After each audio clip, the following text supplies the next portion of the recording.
بسم اللہ الرحمن الرحیم۔ السلام علیکم ورحمۃ اللہ وبرکاتہ۔ ناظرین، آج کی ویڈیو میں ہم بات کریں گے دنیا میں وہ کون سے پرندے ہیں جو مر کر دوبارہ زندہ ہوئے ہیں، وہ کس دور کی بات ہے، کیا اس کا کوئی آج کے دور میں مدلل حوالہ بھی باقی ہے، یہ واقعہ کس وجہ سے ہوا اور یہ کس طریقے سے ہوا۔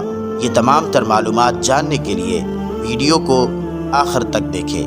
ویڈیو اچھی لگے تو ویڈیو کو لائک اور شیئر کرنا مت بھولیں۔ میرا نام ہے حافظ ظفر اقبال اور آپ دیکھ اور سن رہے ہیں قرآن و سنہ اونلی یوٹیوب چینل۔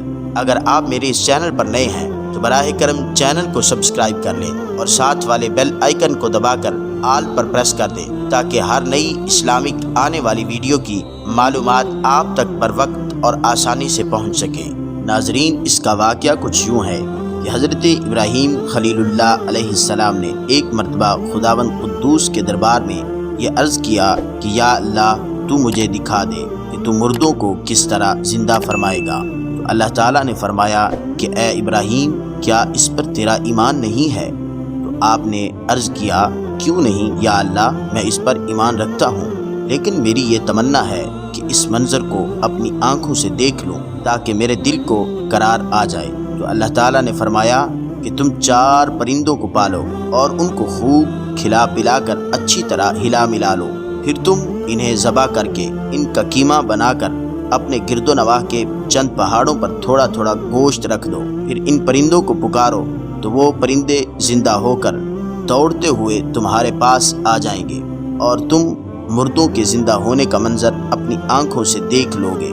چنانچہ حضرت ابراہیم علیہ السلام نے ایک مرغ، ایک کبوتر، ایک گدھ، ایک مور، ان 4 پرندوں کو پالا اور ایک مدت تک ان 4 پرندوں کو کھلا پلا کر خوب ہلا ملا لیا، پھر ان 4 پرندوں کو ذبح کر کے ان کے سروں کو اپنے پاس رکھ لیا اور ان 4 کا قیمہ بنا کر تھوڑا تھوڑا گوشت اطراف کے پہاڑوں پر رکھ دیا اور دور سے کھڑے ہو کر ان پرندوں کا نام لے کر پکارا، اے مرغ، اے کبوتر، اے گدھ، اے مور۔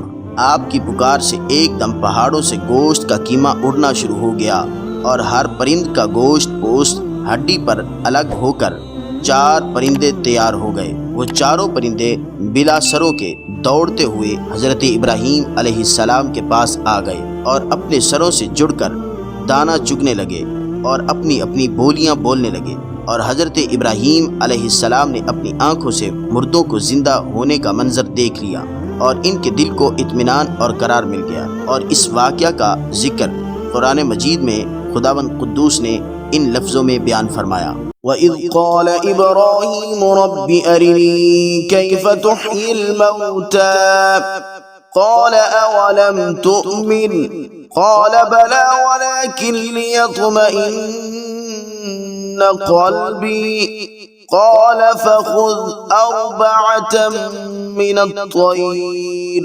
من الطير فصرهن إليك ثم اجعل على كل جبل منهن جزءا ثم ادعهن يأتينك سعيا واعلم أن الله عزيز حكيم۔ اور جب عرض کی ابراہیم نے، اے رب میرے، مجھے دکھا دے تو کیوں کر مردے جلائے گا؟ فرمایا، کیا تجھے یقین نہیں؟ عرض کی، کیوں نہیں، مگر یہ چاہتا ہوں کہ میرے دل کو قرار آ جائے۔ فرمایا، تو اچھا 4 پرندے لے کر اپنے ساتھ ہلا لے، پھر ان کا ایک ایک ٹکڑا ہر پہاڑ پر رکھ دے، پھر انہیں بلا، وہ تیرے پاس چلے آئیں گے، پاؤں سے دوڑتے، اور جان رکھ کہ اللہ غالب اور حکمت والا ہے۔